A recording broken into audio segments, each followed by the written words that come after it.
역시 민주당의 풀스윙 경고에 조이대와 대법관들이 잔뜩 쫄았는지 국회 청문회 불출석 입장을 전달했다고 합니다. 그러나 이번 어설픈 청문회 도망 덕에 조이대는 더 강한 특검을 맞이할 것으로 보입니다.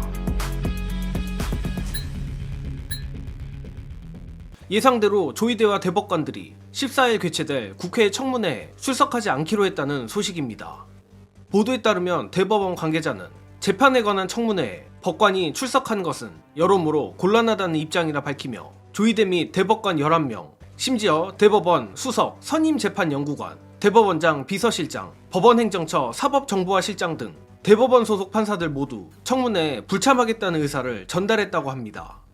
물론 이들이 국회 청문회에 불참할 것은 예상했던 바이지만 대법원 소속 인사들이 전부 출석하지 않겠다는 걸 보면 어이가 없어서 황당하기까지 할 지경입니다.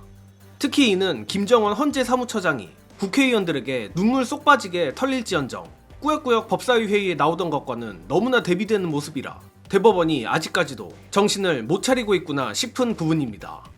하지만 대법원이 그러든 말든 죽을 놈은 꾀를 내도 죽을 꾀를 낸다고 이는 역시 자기 무덤을 파고 있는 것으로 보이는데 하필 비슷한 시각 민주당에서는 본격 조이대 특검법 발의에 착수했다는 소식이 떴습니다.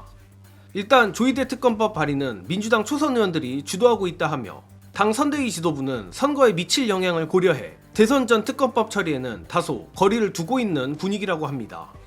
참고로 시간 순으로만 보면 이 조이대 특검법 발의 소식이 먼저 대법원의 청문회 불참 소식이 그 다음인데 대법원이 저렇게 꼬로막이 나온다면 당 선대위 지도부로서도 대선 전 특검법 처리를 더 이상 미룰 명분이 없게 되지 않겠습니까? 조이대와 대법관들이 청문회에 출석해 이번 사법 쿠데타 논란을 정면 돌파하겠다며 청문회에 나와 주워 담을 수 없는 말들을 하는 게 물론 최고겠지만 그럴 수 없다면 차라리 이렇게 계속 오만한 태도를 취하는 게 오히려 사법개혁에 도움이 되는 행동들이라 정예능은 생각합니다. 또한 기왕 이렇게 된 거 민주당이 이번 조이대 특검을 선거에 전략적으로 활용하는 방법도 좋을 거라 봅니다. 이미 여러 여론조사들에서 상당수 국민들이 지난 5월 1일 대법원 전원합의체 판결에 대해 부당한 판결이라 보는 게 드러났고 특히 국민을 대표하는 대의기관 국회가 국민을 대신해 도무지 납득이 가지 않는 이번 판결에 대해 물으려는데 감히 대충 둘러대고 불참한다? 이는 특검의 사유를 본인들 스스로 만들어주는 꼴이며 국회 입장에서는 청문회 등 할 수 있는 모든 수단을 동원했는데도 대법원이 이렇게 국민을 무시하니 결국 탄핵을 할 수밖에 없다는 논리까지 연결된 것입니다.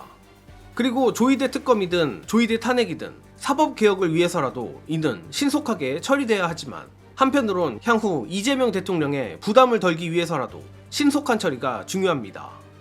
이 부분은 정청래 법사위원장의 해설로 대신하겠습니다.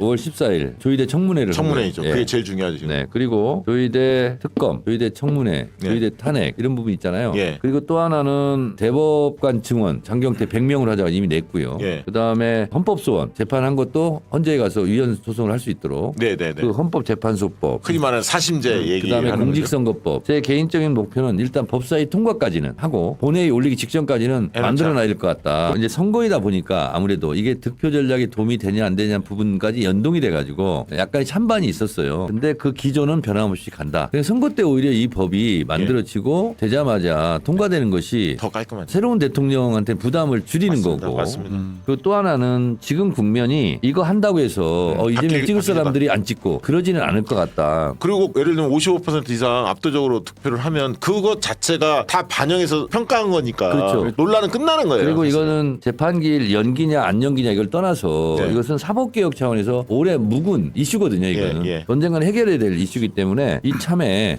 해결해야 된다 이렇게 생각하고 정청래 위원장도 말했지만 어차피 저 내란 행정부는 거부권을 쓸 것이고 쓸 수밖에 없기에 국회 본회의 처리까지는 필요 없고 그저 6월 4일 국회 본회의를 통과해 정부에 이송되게끔만 하면 됩니다. 정예능이 예상해보자면 6월 4, 5, 6일은 정말 역대급 정치적 격변이 일어나는 날이 될 것으로 보는데 지금까지 거부권에 막혀있던 민생 입법들을 비롯해 우리가 간절히 원했던 특검법들이 무더기로 처리될 것이기 때문입니다. 예를 들어 멀게는 대장동 50억 클럽 특검부터 해서 김건희 특검, 최혜병 특검, 세관 보약 수사 무마 의혹 특검, 명태균 특검, 그리고 조이대 특검까지 정예능이 당장 생각나는 특검만 해도 이 정도인데 역시 아무리 정권 교체 후라고 해도 절대 현 정권의 알박기 인사들이 버티고 있는 수사기관과 검찰을 믿어서는 안 됩니다. 완벽하게 저 내란 암덩어리들을 도려내기 전까지는 무조건 특검이 답이며 국민들도 그것을 원하고 있고 이재명 정권은 그럴 권한이 있습니다. 또한 조이대 특검에 대해 몇 마디 더 붙여보자면 이미 지난 5월 1일 대법원 판결을 통해 14명의 대법관 중 무려 10명이나 국민의 참정권을 빼앗으려는 사법 쿠데타에 가담한 자들이란 게 밝혀졌습니다. 그런 대법원을 국민들은 신뢰할 수 없습니다. 고로 특검이 됐든 무엇이 됐든 저들의 위헌 위법적인 졸속 판결 의혹을 밝혀내고 필요하다면 조이대뿐 아니라 대법관 10명 탄핵까지 망설여서는 안 됩니다. 그리고 대법관이 30명이 될지 100명이 될지는 모르겠지만 그 빈자리를 다양하고 정의로운 대법관들로 채워 이재명 정권 이후부터는 절대 사법부가 스스로 정치 플레이어가 되지 못하도록 완벽한 사법개혁을 해내길 바랍니다. 이번 소식은 여기서 마칩니다. 시청해주신 여러분 감사합니다.